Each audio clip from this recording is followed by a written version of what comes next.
శ్రీమాత్రే నమ. జయ గురు దత్తాత్రేయ నమ. ఈ వీడియోలో మనం జనవరి 28వ తారీఖున మీనరాశిలోకి ప్రవేశించబోతున్న శుక్రగ్రహ ప్రభావం వివిధ రాశుల వారి మీద ఎటువంటి ప్రభావం చూపుతుంది అని పరిశీలించే ప్రయత్నంలో ఈ మీనరాశి శుక్రగ్రహానికి ఉచ్చ రాశి, అదే రాశిలో శుక్రుడు ఉచ్చ పొందడం జరుగుతూ ఉంటుంది. అంటే సుదీర్ఘకాలం పాటు జనవరి 28న ప్రవేశించినటువంటి శుక్ర భగవానుడు మీనరాశిలోకి మే 31వ తారీఖు వరకు, అంటే సుమారు 124 రోజుల పాటు మీనరాశి అందే సంచారం చేయడం జరుగుతూ ఉంటుంది. అలాగే ఇదే రాశిలో మార్చి 2వ తారీఖు నుంచి ఏప్రిల్ 13 మధ్యలో ఇక 43 రోజుల పాటు, అంటే మార్చి 2 నుంచి ఏప్రిల్ 13 మధ్యలో శుక్రగ్రహం వక్రించడం జరుగుతూ ఉంటుంది. అంటే సాధారణంగా అతి తక్కువగా శుక్రగ్రహం సుమారుగా 18 నెలలకి 2 సంవత్సరాలకి ఒకసారి వక్రించడం జరుగుతూ ఉంటుంది. అందుకనే మన జాతకాల పరిశీలనలో రేరుగా శుక్రగ్రహం వక్రగమనం కనబడుతూ ఉంటుంది. అది ఒక ఎవరి జన్మజాతకంలో అయినా శుక్రుడు వక్రించి ఉంటే కొన్ని ప్రత్యేకమైనటువంటి పరిస్థితులు వారి జీవితంలో జరగడం జరుగుతూ ఉంటుంది. ముఖ్యంగా వివాహం, ప్రేమ, సంతానం ఈ విషయాల్లో కొన్ని ముఖ్యమైనటువంటి సంఘటనలు జరిగే సూచనలు ఉన్నాయి. ఈ విధంగా ఇదే రాశిలో 43 రోజుల పాటు వక్రించి ఉండడం అనేది చాలా బలవంతుడు అవుతాడు అన్నమాట. అసలే మీనరాశి శుక్రగ్రహానికి ఉచ్చరాశి, దానితో వక్రగమనం అంటే శుభగ్రహాలు వక్రగమనం పొందినప్పుడు అత్యంత బలవంతులై ఉండడం జరుగుతూ ఉంటుంది. ఇక మకర రాశి వారికి మీనరాశిలో ఏర్పడబోతున్నటువంటి షష్టగ్రహ కూటమికి ముందుగా ప్రవేశించబోతున్నటువంటి శుక్రుడు, అంటే మెయిన్ లీడ్ శుక్రుడు. ఎందుకంటే శుక్రుడికి అది ఉచ్చ క్షేత్రం అవటం వల్ల మరి ఆ రాశిలో అక్కడ ఉన్నటువంటి శుక్రగ్రహానికి మిత్రుడు రాహుతో కలయడం వల్ల మరి మీనరాశిలో ఈ శుక్రరాహుల కలయిక ఒక లగ్జరీ లైఫ్ని, ఉన్నత ప్రమాణాలు కలిగినటువంటి జీవన విధానాన్ని ఇవ్వడం జరుగుతూ ఉంటుంది. అంటే శుక్రుని యొక్క కారకత్వాలన్నీ కూడా చాలా గొప్పగా హైక్ అవ్వడం జరుగుతూ ఉంటుంది. 99% ఈ గోల్డ్ వాల్యూ బాగా పెరిగే అవకాశం ఉంది. సినిమా నటులు, టీవీ మీడియాలో ఉన్నటువంటి యాక్టర్స్ యొక్క రెమ్యునేషన్ బాగా పెరిగే అవకాశం ఉంది. అంటే ముఖ్యంగా మనం మకర రాశి వారికి శుక్రుడు యోగకారకుడు, అంటే ఒక కేంద్రానికి కోణానికి అవటం వల్ల ఒక భాగ్య రాజ్యాధిపతి యోగాన్ని స్వతంత్రంగా ఇవ్వగలిగే గ్రహం శుక్రుడు ఈ రాశి వారికి. అటువంటి శుక్రుడు 3వ స్థానం అన్నది ప్రోగ్రెస్ మాట. 3వ స్థానం అన్నది ఒక పని ప్రారంభించినప్పుడు అది ఏ విధంగా పని ముందుకెళ్తుందన్నది చెప్తూ ఉంటుంది. ఈ శుక్రుడు 3వ స్థానంలోకి రావడం వల్ల, ఉచ్చస్లోకి రావడం వల్ల ఒక విధంగా దశమభావ ఫలితాలు, అంటే జాతకుడు యొక్క వృత్తి ఉద్యోగాల్లో ప్రమోషను, అభివృద్ధి రావడం జరుగుతుంది.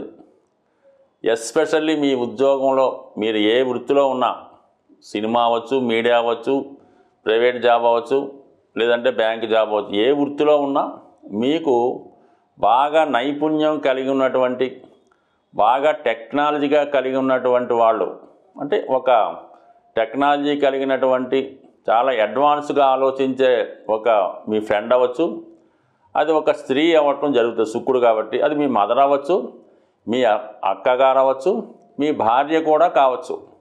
అంటే స్త్రీ రూపంలో ఉన్నటువంటి ఒక దేవత మిమ్మల్ని సహకరించడం వల్ల మీ యొక్క అభివృద్ధి, అంటే మీకు ఆల్రెడీ ఎందులో అయితే టాలెంట్ ఉందో అది ఇంకా పెరిగి మీ యొక్క టాలెంట్కు తగిన గుర్తింపు, ఒక విధమైనటువంటి మార్పు వచ్చే అవకాశం ఉన్నది. అంటే మీరు ఒక సాధారణ టెక్నీషియన్ అయితే ఒక ఉన్నత నైపుణ్యం కలిగినటువంటి టెక్నీషియన్గా మారి అప్పటిదాకా నెలకు ఒక 3 లక్షలు సంపాదిస్తున్నటువంటి మీరు నెలకు ఒక 20-30 లక్షలు సంపాదించే స్థాయికి ఎదుగుతారు. అంటే వాళ్ళ స్థితి ఏదన్నా మీరు ఊహించుకోండి, ఆ విధంగా ఉండే అవకాశం ఉండదు. అలాగే మరి పంచమాధిపతి అంటే మీలో ఉన్నటువంటి తెలివితేటలు, మీలో ఉన్నటువంటి నైపుణ్యం, అలాగే ప్రేమ కూడా అవుతుంది. మీ పిల్లలు పంచమ స్థానాధిపతి ఉచ్చలోకి రావడం వల్ల మీలో ఉన్నటువంటి నైపుణ్యం పెరుగుతుంది. మీ సంతానం యొక్క అభివృద్ధి మీకు గొప్పగా ఉంటుందన్నమాట. మీ పిల్లవాడు ఏదో గొప్ప స్థాయిలో జాబ్ కొట్టాడండి, లేదంటే సివిల్స్లో పాస్ అయ్యాడు, లేదంటే మెడికల్ ఎంట్రన్స్ కొట్టాడు, అటువంటి శుభవార్తలు సంతాన విషయంలో వింటారు. అలాగే మీ యొక్క టాలెంట్ మీరు చాలా కాలంగా ఏదో ఒక తీరని కోరిక మీ జీవితంలో ఉంటే అది ఈ సమయంలో నెరవేరే అవకాశం ఉన్నది. ఈ సమయంలో మీకు ఏదైనా ఒక గుర్తింపు, ఒక అవార్డో, ఒక బహుమతో, సత్కారం లాంటిది కూడా లభించే అవకాశం ఉంటుంది. ఎప్పుడు జనవరి 29 నుంచి మే 31 మధ్యకాలంలో వచ్చే అవకాశం ఉంది. అంటే ఇక్కడ అంతా శుభంగా ఉండాలనే అవకాశం లేదు. ఇంచుమించుగా అక్కడ మనకి రాహు ఓకే, శుక్రుడు ఒక ఎదురుకి వెళ్ళటం వల్ల మిమ్మల్ని మంచి అనుభవంలోకి తీసుకెళ్తారనమాట. మంచి లగ్జరీ లైఫ్ ఇస్తారు. అప్పటిదాకా స్కూటర్ మీద వెళ్ళేవాడు కారు మీద వెళ్తాడు, కారు మీద వెళ్ళేవాడు విమానంలో వెళ్ళి స్థాయి పెరుగుతూ ఉంటుంది. అలాగే ఇబ్బందులు కూడా ఉంటాయి. అంటే శని మార్చి 29ని ప్రవేశిస్తాడు. అది కూడా ఓకే, మీ హోదాని స్థాయిని ఇంకా పెంచుతుంది శని వారిక. అయితే రవి ప్రవేశిస్తాడు మనకి మార్చి 13 తర్వాత మాత్రం ఏర్పడినటువంటి శుక్రమౌఢ్యమి. ఎప్పుడైతే ఒక శత్రుగ్రహం, శనికి రవి శత్రువు, రాహుకి శత్రువు, శుక్రుడికి పరమశత్రువు. అంటే శుక్రుడు ఇంచుమించుగా రవి ఈ మార్చి 13 నుంచి ఏప్రిల్ 13 మధ్య కాలంలో మీనరాశిలో సంచరించే కాలం మాత్రం చాలా స్ట్రగుల్గా ఉంటుంది. మిగతా టైం అంతా కూడా చాలా వెన్నెల రాత్రిలాగా అద్భుతమైనటువంటి అదృష్టం. అంటే మీలో కవి ఉంటే కవి, నటుడు ఉంటే నటుడు, ఒక శృంగార పురుషుడు ఉంటే ఆ విధంగా, ఒక వ్యసనపరుడు ఉంటే ఆ విధంగా, మీలో ఎన్ని రూపాలు ఉన్నాయో, మీలో ఎంతమంది అపరిచితులు ఉన్నారో వాళ్ళందరూ కూడా ఈ సమయంలో వారి వారి యొక్క సంతోషాలు, సరదాలు, కోరికలు తీర్చుకునే అవకాశం ఉన్నది. దానికి అనుగుణంగా ఆర్థికపరమైనటువంటి సహకారం కూడా మీకు వచ్చే అవకాశం ఉంది. అంటే మీ రెమ్యునేషన్ పెరుగుతుంది, అప్పటిదాకా మీరు తీసుకున్నటువంటి వేతనం పెరుగుతుంది.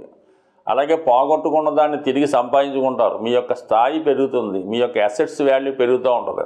ఎక్కడికి వెళ్ళినా మంచి రెస్పెక్టు, గౌరవం, గుర్తింపు పొందుతూ ఉంటారు. సడన్గా చూడండి, ఒక యూట్యూబ్లో వాళ్ళు సడన్గా లైమ్ లైట్లోకి వచ్చి లక్షలు వేలు దాన ధర్మాలు చేసి ఖర్చు పెట్టినట్టు ఉంటారు. ఆ విధంగా మీ జీవితం ఒకేసారి లైమ్ లైట్లోకి వచ్చి అద్భుతంగా నేమ్ అండ్ ఫేమ్ పెరిగి మరి ఈ రాబోయే 124 రోజుల్లో చాలా వండర్స్, అద్భుతాలు చూపిస్తారు. అంటే చాలా కాలంగా ఉన్నటువంటి ఏలినాటి శని కూడా ఈ శుక్ర సంచారం ఈ మార్చి నెలాఖరుతో పోవటం వల్ల ఒకేసారి జీవిత ఖైదు నుంచి సంపూర్ణంగా విడుదలైనటువంటి జీవి ఎంత స్వేచ్ఛను పొందుతాడో అంత స్వేచ్ఛ మీరు పొందే అవకాశం ఉంది. ఏదైనా అది మీ యొక్క ఆలోచన బట్టి, మీలో ఉన్నటువంటి అలవాట్లను బట్టి మీ యొక్క సంతోషం ఆధారపడి ఉంటుంది. బట్ అదే టైంలో కూడా కొన్ని విషయాల్లో, స్త్రీల విషయంలో మోసపోకుండా, ఎటువంటి స్కామ్లో ఇరుక్కోకుండా, ఎటువంటి అవినీతి కార్యక్రమాలు చేయకుండా ఉంటేనే మీకు కలిసి వస్తుంది. ఏమాత్రం పొరపాటు చేసినా చివరిలో అది మిమ్మల్ని మొత్తం ట్రాప్ చేసి ఇబ్బంది పెట్టి నాశనం చేసే అవకాశాలు కూడా ఉంటాయి. కాబట్టి చాలా జాగ్రత్తగా వ్యవహరించవలసిన కరువు. అంటే రెండు వైపులా పదునున్నటువంటి కత్తి లాంటిది మాట ఇప్పుడు ఏర్పడుతున్నటువంటి ఈ యోగం. దాన్ని మీరు ఏ విధంగా ఉపయోగించుకోవచ్చు, అది మీ నైపుణ్యాన్ని బట్టి ఆధారపడి ఉంటుంది.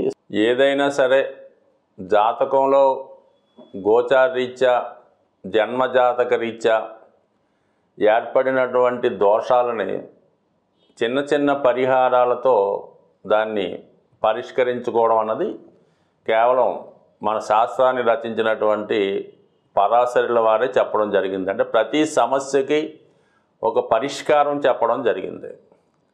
మనం తెలుసుకోవాల్సిందల్లా అంటే ఇప్పుడు ఏ గ్రహానికి మనం పరిష్కారం చేసుకుంటే ఈ పరిస్థితి నుంచి బయటపడతాం అన్నది మనకి శాస్త్రంలో చెప్పడం జరిగింది. ఇప్పుడు మనం రాహువు శుక్రుడు గురించి తెలుసుకోవడం జరిగింది. అంటే ఏదన్నా రాహువు బాధించే గ్రహం తన పనే సూర్యచంద్రులనే ఇబ్బంది పెడుతుంటాడు. ఇంకా శుక్రుడు పెద్ద లెక్కలో కాదు కదా. అయితే ఏంటంటే ఇందులో రాహుగ్రహానికి ఏమో మనం తన యొక్క పవర్ను తగ్గించే విధంగా రాహుకి పరిహారం చేసుకోవాలన్నమాట. అలాగే శుక్రుడి యొక్క స్ట్రెంత్ పెంచాలన్నమాట. అంటే రాహు ప్రభావం నుంచి పెట్టాలంటే శుక్రుడి యొక్క బలం పెరగాలి. అంటే అటువంటి వ్యామోహానికి వెళ్లకుండా శుక్రుడు పవర్ఫుల్ అవ్వాలన్నమాట. అంటే ఒక గ్రహం దానం వల్ల ఏంటంటే అది మనకి తగ్గుతుంది దాని పవర్.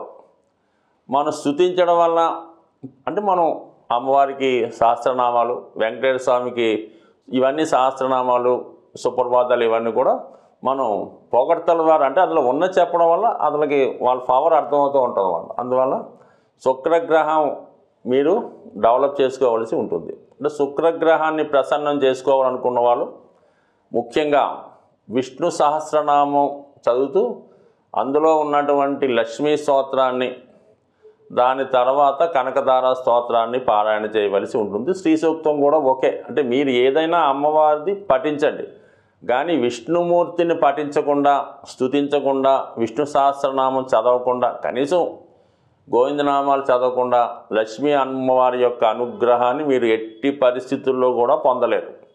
మీరు కనకధార స్తోత్రాన్ని 1,00,000 సార్లు పఠించిన జీరో ఫలితం. దానితో పాటుగా విష్ణుమూర్తిని కూడా స్తుతించడం వల్ల మీ యొక్క అనుగ్రహం వచ్చి అమ్మవారు మీకు అనుగ్రహించే అవకాశం ఉంది. కాబట్టి మీరు చక్కగా సింపుల్గా విష్ణు సహస్రనామం ప్రతిరోజు వద్దు, నెలకొక్క రోజు మీ యొక్క జన్మ నక్షత్రానికి సాధన తార వచ్చే రోజు ముందు వినండి, పర్వాలేదు, చక్కగా వినండి. దాని తర్వాత అర్థాలు తెలుసుకోండి, దాని తర్వాత చదివే ప్రయత్నం చేయండి. నామమాత్రం చేత అనుగ్రహించే దైవం మరి పరమేశ్వరుడు. ఆ విష్ణు సహస్రనామ పుస్తకం మీ చేతిలో ఉన్నా జేబులో ఉన్నా సరిపోతుందన్నమాట. అంత గొప్పగా పనిచేస్తుంది. మీరు ఒకసారి ప్రయత్నం చేసి చూడండి. మీ కుటుంబంలో మీ యొక్క అంటే మీరు ఎవరు శ్రేయస్సు కోరుకుంటున్నారో వాళ్ళకి ఏదైనా అనారోగ్యం వచ్చినప్పుడు, బెడ్ రిడన్ అయినప్పుడు, ఇంకా అతనికి డాక్టర్లు కూడా చేతులు ఎత్తేసే సమయంలో ఈ విష్ణు సహస్రనామం యొక్క పుస్తకాన్ని ఆ పేషెంట్ యొక్క తలగడ కింద పెట్టి చూడండి. ఖచ్చితంగా దాని యొక్క బెటర్ రిజల్ట్ మీరు కళ్ళెదురుగుండానే చూడటం జరుగుతూ ఉంటుంది. దీంట్లో నమ్మకం ఇంపార్టెంట్. ఇది చేయడం వల్ల శుక్రగ్రహ అనుగ్రహం ఫలించే అవకాశం ఉంది. మరి శుక్రుడు బలంగా ఉండడం వల్ల ఇది లభిస్తుంది. ఇక రాహుగ్రహ అనుగ్రహానికి మీరు మరి ఖచ్చితంగా దానం చేయవలసి ఉంటుంది. దీనికి ముఖ్యంగా మినువులు దానం చేయడం వల్ల కానీ, ఇప్పుడు అంటే మనం దానం చేసినటువంటి దాన్ని ఇతరులు ఉపయోగించడం వల్ల ఆ దాన ఫలితం మీకు పొందడం జరుగుతూ ఉంటుంది. అది మీరు ఎవరికన్నా దానం చేయొచ్చు. పర్టికులర్గా ఫలానా వ్యక్తులకే దానం చేయాలనేటువంటి సిస్టమ్ ఏమీ లేదు. ఎవరైతే ఆ దినుసు యొక్క అవసరం ఉంటుందో వారు దాన్ని ఉపయోగించుకొని వారు భుజించడం కానీ వారిని ఉపయోగించుకోవడం వల్ల వారికి మీరు దానం చేయవలసి ఉంటుంది. ఇంకా మీకు రెడీమేడ్గా ఫలితం కావాలంటే ఈ మినపప్పు నానబెట్టి, అది గారెలు అంటారు కొందరు, వడలు అంటారు కొందరు, దాన్ని చక్కగా రెడీమేడ్గా తయారు చేసి మరి మీకు సాధువులు అవ్వచ్చు, ఆ కార్మికులు అవ్వచ్చు, ఎవరైతే కొద్దిగా బలహీనతతో ఉండి వ్యసనాలకు ఉంటారు కదా, అటువంటి వారికి తినగలిగినన్ని పెట్టండి. లేదనుకో ఒక 4, 8, 18 ఏదైనా వాళ్ళు ఇమీడియట్గా తినగలిగేలా పెట్టినా కూడా మీకు రాహుగ్రహ అనుగ్రహం లభించే అవకాశం ఉంది. లేదనుకోండి సున్నుండలు బ్రహ్మాండంగా పంచిపెట్టండి, బ్రహ్మాండంగా పనిచేస్తుంది. ఇంకా వీలైతే ఏదైనా అమ్మవారు కనకదుర్గ అమ్మవారి టెంపుల్లో ఏదైనా చండీ హోమం లాంటిది జరుగుతున్నప్పుడు అందులో పాల్గొనడం వల్ల మీకు రాహుగ్రహ దోషం నుంచి సంపూర్ణ పరిహారం దొరికే అవకాశం ఉన్నది. బట్ ఏదైనా మీ యొక్క నమ్మకాన్ని బట్టి చిన్నదైనా ఫలితం ఇవ్వడం జరుగుతుంది. నమ్మకం లేకుండా గుళ్ళో డబ్బులు కట్టేసామండి, అక్కడ అమౌంట్ పంపేసామండి అంటే మాత్రం ఎట్టి పరిస్థితుల్లో కూడా ఫలితం వచ్చే అవకాశం లేదు. ఏదైనా నమ్మకం ఇంపార్టెంటు. స్వస్తి.